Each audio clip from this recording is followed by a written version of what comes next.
बहुत समय पहले की बात है। एक घना जंगल था जहाँ पेड़ों की शाखाओं पर पक्षी चहचहाते रहते थे और दूर दूर तक हरियाली फैली हुई थी।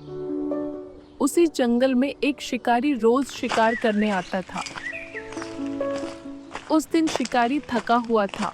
सुबह से एक भी शिकार हाथ नहीं लगा था। धूप तेज थी और भूख भी बढ़ती जा रही थी।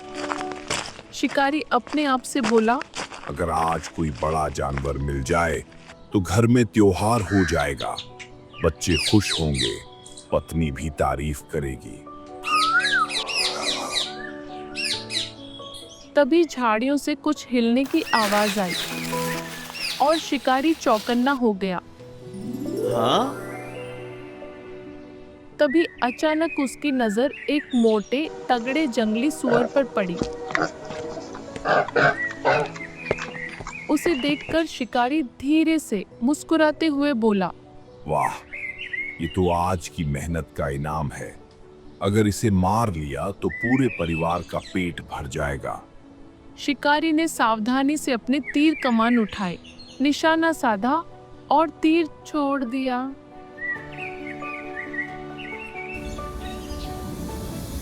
तीर सीधा सुअर को जा लगा और उसके अंदर तक जा घुसा। लेकिन सुअर सिर्फ घायल हुआ था, मरा नहीं था। दर्द से तड़पता हुआ वो गुस्से में शिकारी की ओर झपटा। शिकारी हड़बड़ाकर संभालने की कोशिश करने लगा। अरे, ये क्या कर बैठा मैं? ये तो मरा ही नहीं और मेरी ओर ही आ रहा है। काफी गुस्से में भी लग रहा है। लगता है अब वह मुझ पर हमला करेगा। मुझे इससे बचना होगा। लेकिन अब बहुत देर हो चुकी थी। सुअर ने शिकारी पर हमला कर दिया।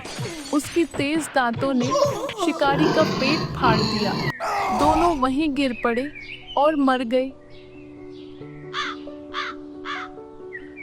कुछ घंटों बाद एक भूखा सियार उधर से गुजर रहा था। उसकी हालत बहुत खराब थी। कई दिनों से उसे ठीक से खाना नहीं मिला था। तभी उस सियार की नजर इस मरे हुए सुअर और शिकारी पर पड़ी तो उसकी आंखें चमक उठी। सियार खुश होकर बोला, अरे बाप रे, क्या नजारा है ये। एक जंगली सुअर और इंसान दोनों मरे पड़े हैं। आज तो दावत है दावत। सियार के मुंह से लार टपकने लगी। सियार ने अपनी आंखें मिचमिचाईं और मन में सोचा, सबसे पहले सुअर का मांस खाऊंगा, फिर इंसान का भी छक लूंगा। इतना खाऊंगा कि महीनों भूख याद नहीं आएगी। लेकिन तभी उसकी नजर पास पड़े शिकारी के धनुष पर पड़ी। सियार काफी सोचते हुए बोला, ये क्या है? ये रस्सी जैसी चीज कैसी चमक रही है? क्यों न सबसे पहले यही खा लूं। मजेदार लग रही है। और इस जंगली सुअर और इंसानी मांस बाद में महीनों तक खाऊंगा। वो यह नहीं जानता था कि वह चमकती डोरी असल में धनुष की प्रत्यंचा थी, जो बहुत खिंची हुई थी। सियार उस धनुष प्रत्यंचा को खाने की कोशिश करने लगा। लेकिन जैसे ही सियार ने प्रत्यंचा पर दांत मारे, धनुष प्रत्यंचा कट गई और धनुष का सिरा तेजी से छूटा और उस सियार के सिर में घुस गया। सियार की वहीं मृत्यु हो गई। वह जो खाने आया था अब खुद मौत का शिकार बन गया। लोभ ने न केवल शिकारी को मारा, न केवल सुअर को, बल्कि भूखे सियार को भी निगल लिया। जीवन में कभी-कभी हमें थोड़ा रुककर सोचना चाहिए। हर चमकती चीज सोना नहीं होती और हर अवसर लाभ नहीं लाता। अति लोभ हमेशा विनाश की ओर ही ले जाता है।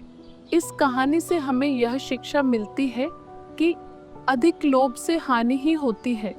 अब अगर आपको यह कहानी पसंद आई तो वीडियो को लाइक करके चैनल को सब्सक्राइब ज़रूर करें।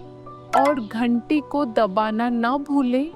हम ऐसे ही कहानी आपके लिए लाते रहते हैं। तो मिलते हैं किसी और ज्ञानवर्धक कहानी के साथ। तब तक अपना ख्याल रखें। धन्यवाद।